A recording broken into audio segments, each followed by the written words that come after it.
গত বছরের ১ জুলাই বাংলাদেশ এক অবিশ্বাস্য ঘটনার সাক্ষী হয়। এদিন শিক্ষার্থীদের কোটা সংস্কার আন্দোলন বৈষম্য বিরোধী ছাত্র আন্দোলনের রূপ নেয়। এটি ছিল প্রায় ১৬ বছরের আওয়ামী লীগ সরকারের পতনের সূচনা বিন্দু। আগামী শুক্রবার অনলাইন ও অফলাইনে আমাদের জনসংযোগ হবে ৪ দফার ভিত্তিতে এবং সারা দেশে সমন্বয় করা হবে। আগামী শনিবার বিকাল ৩টায় সকল বিশ্ববিদ্যালয় এবং কলেজ থেকে বিক্ষোভ মিছিল বের করা হবে।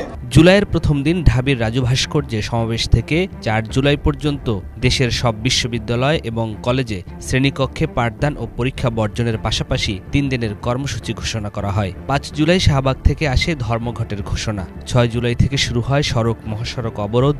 ৭ জুলাই শিক্ষার্থীদের অভিনব বাংলা ব্লকেড কর্মসূচিতে ঢাকা পুরোপুরি স্থবির হয়ে পড়ে। আমাদের আন্দোলন নয়, এই আন্দোলন কৃষকের আন্দোলন, শ্রমিকের আন্দোলন, এই আন্দোলন জাতির আন্দোলন, এই আন্দোলন রেমিটেন্স যোদ্ধার আন্দোলন। ১১ জুলাই বৃষ্টি ও পুলিশের বাধা উপেক্ষা করে শিক্ষার্থীরা শাহবাগ অবরোধ করে রাখে।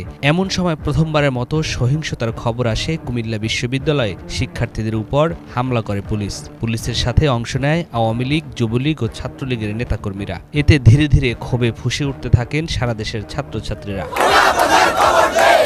১৪ জুলাই দাবি মানতে রাষ্ট্রপতিকে স্মারকলিপি দিয়ে ২৪ ঘন্টার সময় বেঁধে দেন শিক্ষার্থীরা। আমাদের দাবি হচ্ছে বৈষম্যমূলক যে কোটাগুলি রয়েছে সেগুলিকে বাতিল করে বিদ্যমান কোটা সিস্টেমকে সেটা যৌক্তিক সংস্কার করা। আমরা আশাবাদী, ছাত্র সমাজ আশাবাদী, আমাদের এই দাবি যৌক্তিক, মহামান্য রাষ্ট্রপতি এই দাবি মেনে নিন। অপরদিকে এদিন উদ্ভূত পরিস্থিতি নিয়ে গণভবনে সংবাদ সম্মেলনে আসেন শেখ হাসিনা। সাংবাদিক প্রভাস আমিন ও ফারজানার উপর প্রশ্নের জবাবে শেখ হাসিনা কটাক্ষ করেন। মুক্তিযুদ্ধের সন্তান নাতিপুতিরা কেউ মেধাবী না, যত রাজাকারের বাচ্চারা নাতিপুতি হলো মেধাবী, তাই না?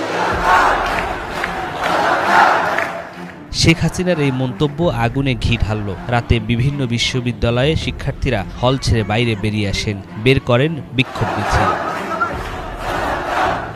পরের দিন ১৫ জুলাই শিক্ষার্থীদের ওই প্রতিবাদকে ক্যাশ করে আওয়ামী লীগ। এদিন হাসিনা আন্দোলনকারীদের তুচ্ছ তাচ্ছিল্য করে বলেন, নিজেদের রাজাকার বলতে তাদের লজ্জাও লাগে না। নিজেদের রাজাকার বলতে তাদের লজ্জা হয় না। এদিন আন্দোলনকারীদের রাজাকার স্লোগানের জবাব ছাত্রলীগ দেবে বলে উস্কানি দেন আওয়ামী লীগ সাধারণ সম্পাদক ওবায়দুল কাদের। সংস্কার আন্দোলনের কতিপয় নেতা যে সব বক্তব্য রেখেছে তার জবাব দেওয়ার জন্য ছাত্রলীগ সহ যারা তাদের এ আত্মস্বীকৃত রাজাকার, যারা নিজেদের অদ্যত্বপূর্ণ মানসিকতা প্রকাশ ঘটিয়েছে গত রাতে, তার জবাব তারাই।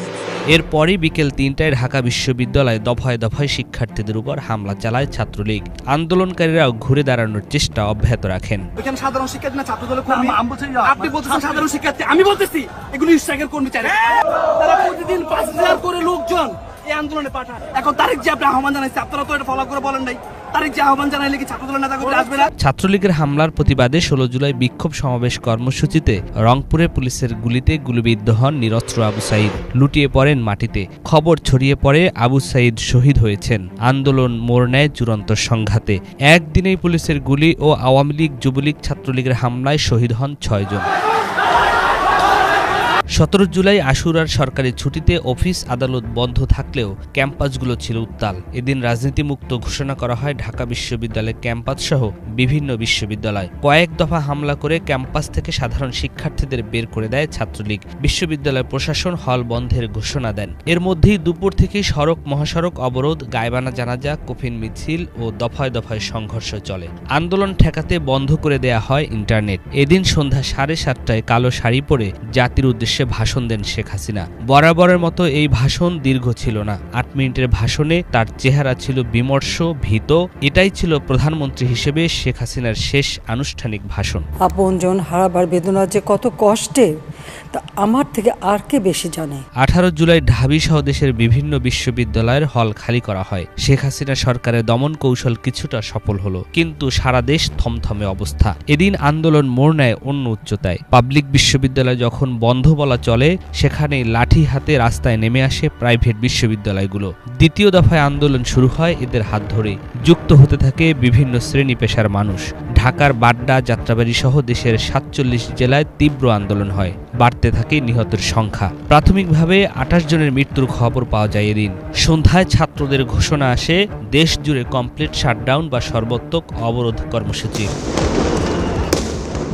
১৯ জুলাই ঢাকায় ব্যাপক সংঘর্ষ, হামলা, ভাঙচুর, গুলি, অগ্নিসংযোগ ও প্রাণহানির ঘটনা ঘটে। এদিন ৭৫ জনের মৃত্যুর খবর পাওয়া যায়। যাত্রাবাড়ি, শনির আখড়া এলাকা হয়ে ওঠে উত্তাল রণক্ষেত্র।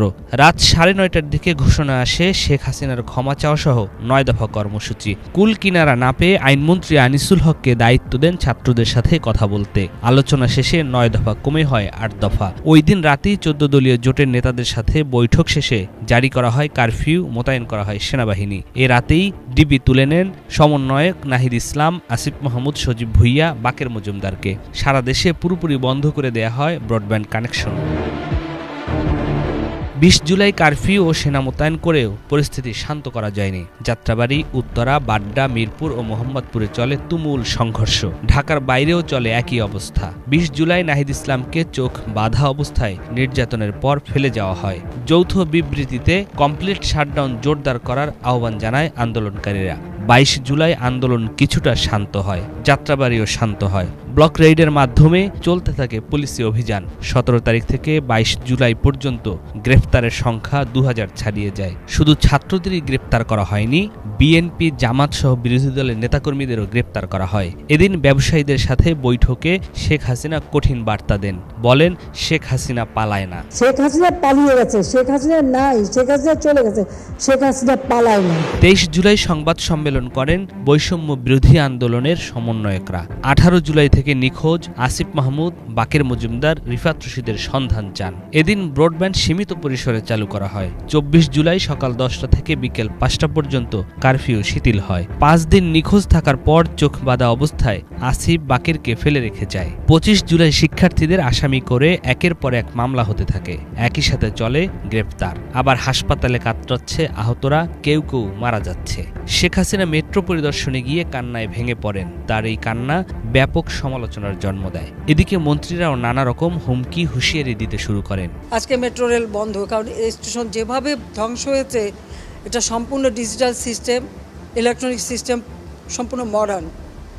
এটা তো কতদিনের ঠিক হবে আমি জানি না। ২৬ জুলাই রাতে নাহিদ ইসলাম, আসিফ মাহমুদ সহ ৩ জনকে রাজধানীর গণস্বাস্থ্য কেন্দ্র থেকে আবারও তুলে নেয় ডিবি। এদিকে তখন আতঙ্কের নাম হয়ে ওঠে ব্লক রেইডের অভিযান। কোনো বাসায় শিক্ষার্থী পাওয়া গেলে গ্রেফতার। ২৭ জুলাই নিরাপত্তার কথা বলে তুলে নেওয়া হয় হাসনাত ও সার্জিসকে। এদিন শেখ হাসিনা পঙ্গু হাসপাতাল ও বিটিভি পরিদর্শন করেন। শেখ হাসিনা বলেন, তার কথা বিকৃত করে আন্দোলন চলছে। ১০ দিন বন্ধ থাকার পর ২৮ জুলাই সচল হয় মোবাইল ইন্টারনেট।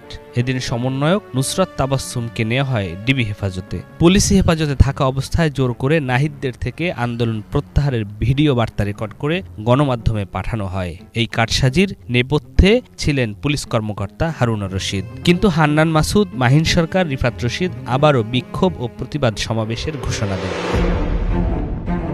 ২৯ জুলাই আবারও রাজপথে নামে শিক্ষার্থীরা। ছড়িয়ে পড়ে জেলায় জেলায় বিক্ষোভ। আবারও ১৪ দলের বৈঠক ডাকেন শেখ হাসিনা। গোয়েন্দা তথ্যের ভিত্তিতে আন্দোলনের নেপথ্য শক্তি হিসেবে ছাত্রদের পাশাপাশি বিএনপি, জামাতের নাম আসে। ফলশ্রুতিতে নিষিদ্ধের সিদ্ধান্ত হয় জামাত শিবিরকে। ৩০ জুলাই হাসিনা সরকার একদিনের শোক ঘোষণা করে কালো ব্যাজ ধারণের আহ্বান জানায়। অপরদিকে আন্দোলনকারীরা মুখে লাল কাপড় ও ফেসবুক প্রোফাইল লাল করার ঘোষণা দেন। এখানে পরিষ্কার হয়ে যায় দেশের বেশিরভাগ মানুষ কোন পক্ষে। ৩১ জুলাই মার্চ ফর জাস্টিস নামে পদযাত্রা কর্মসূচি পালন করেন শিক্ষার্থীরা। এদিন পুলিশ আবারও চড়াও হয় শিক্ষার্থীদের উপর। সন্ধ্যায় ঘোষণা আসে রিমেম্বারিং আওয়ার হিরোজ নামে নতুন কর্মসূচি। ১ আগস্ট ব্যাপক সমালোচনার মুখে ও ৩২ ঘণ্টা অনশনের পর ৬ সমন্বয়ককে ছেড়ে দেয় ডিবি পুলিশ। এদিন সন্ত্রাস দমন আইনে জামাত ইসলামী ও ছাত্র শিবিরকে নিষিদ্ধ করা হয়। ২ আগস্ট গণহত্যা ও নিপীড়ন বিরোধী শিল্পী সমাজ বিক্ষোভ করেন। সন্ধ্যায় সর্বাত্মক অসহযোগ আন্দোলনের ডাক দেন বৈষম্য বিরোধী ছাত্র আন্দোলনের নেতারা। ৩ আগস্ট ঢাকাসহ সারা দেশে সড়কে আবারও নেমে আসে ছাত্র জনতা। বিভিন্ন স্থানে আন্দোলনকারীদের সাথে পুলিশ, আওয়ামী লীগ, যুবলীগ, ছাত্রলীগ ছাত্রলীগের নেতাকর্মীদের ব্যাপক সংঘর্ষ হয়। রাত ৩টায় শহীদ মিনারে সমাবেশের ঘোষণা আসে। দুপুর থেকে সেখানে জড়ো হতে থাকেন ছাত্র জনতা ও অভিভাবক, শিক্ষক, পেশাজীবী, সাংবাদিক, রাজনীতিবিদ, সংস্কৃতি কর্মী সহ নানা শ্রেণী পেশার মানুষ। এই সমাবেশে নাহিদ সহ প্রথম সারির সমন্বয়করা যোগ দেন। সমাবেশে শেখ হাসিনা এবং তার মন্ত্রিসভার পদত্যাগের এক দফা দাবি ঘোষণা করেন নাহিদ ইসলাম। সারা দেশে অসহযোগ আন্দোলনের কর্মসূচি ঘোষণা করা হয়। সরকারের আলোচনার প্রস্তাব প্রত্যাখ্যান করেন বৈষম্য বিরোধী ছাত্র আন্দোলনের নেতারা। সরকার পতনের ডাক আসায় ৪ আগস্ট মরিয়া হয়ে মাঠে নামে সরকারের সকল বাহিনী ও শেখ হাসিনার দলের লোকেরা।